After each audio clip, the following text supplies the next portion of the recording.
Okay, remember that they're changing my voice. So this video is the first part of a series about why black people are more in the right than white people in America. And I'm not trying to be racist here. I'm mulatto. I want you people to understand why I'm right here. Now, I'm not saying every black person in every scenario is more right than every white person in every scenario. That would be ignorant. That would be stupid. That would be racist. Pretty simple, right? Okay, so now let's start with a formula. We need to all agree on right and wrong. There's a lot of moral relativists out there, people with specific quote-unquote morals that are specific to their religions.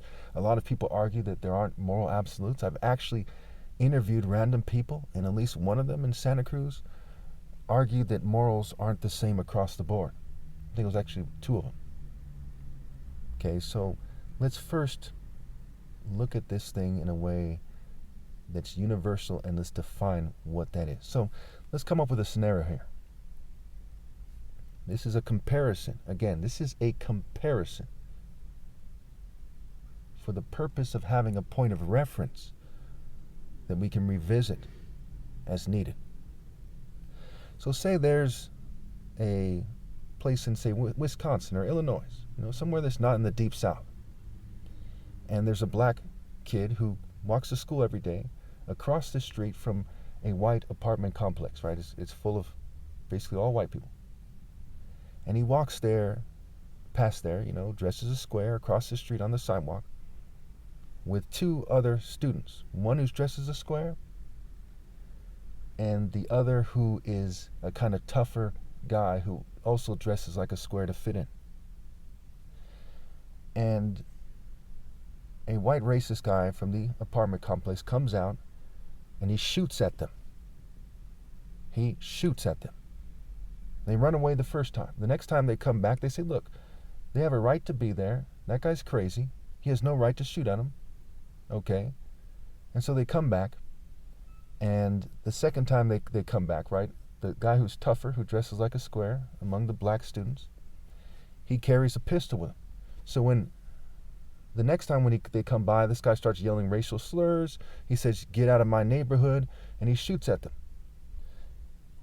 Now, one student shoots back, and it breaks a white person's window. Now, the police basically are not doing anything about it because the federal government told them to stand down. They said they have their reasons.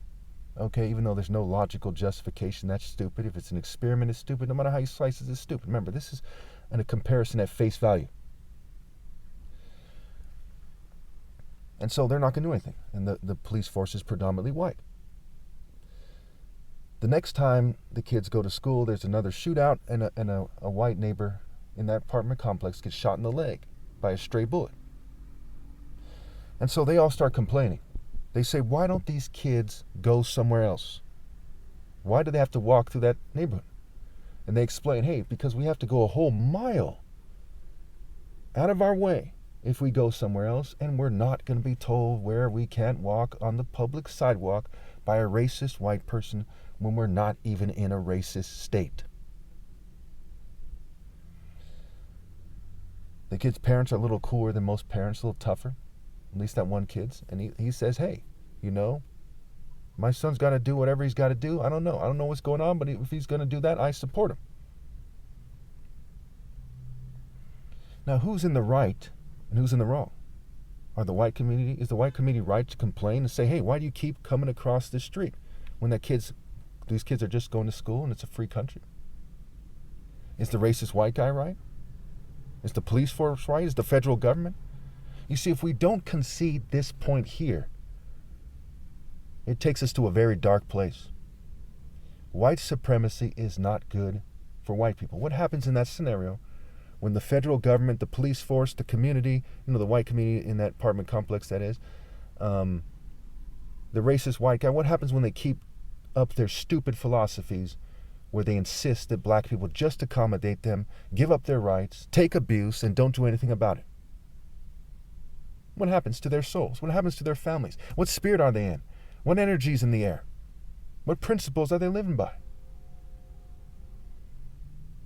Okay, so this is the end of part 1. I want you to really think about it. Put your opinions in the comments.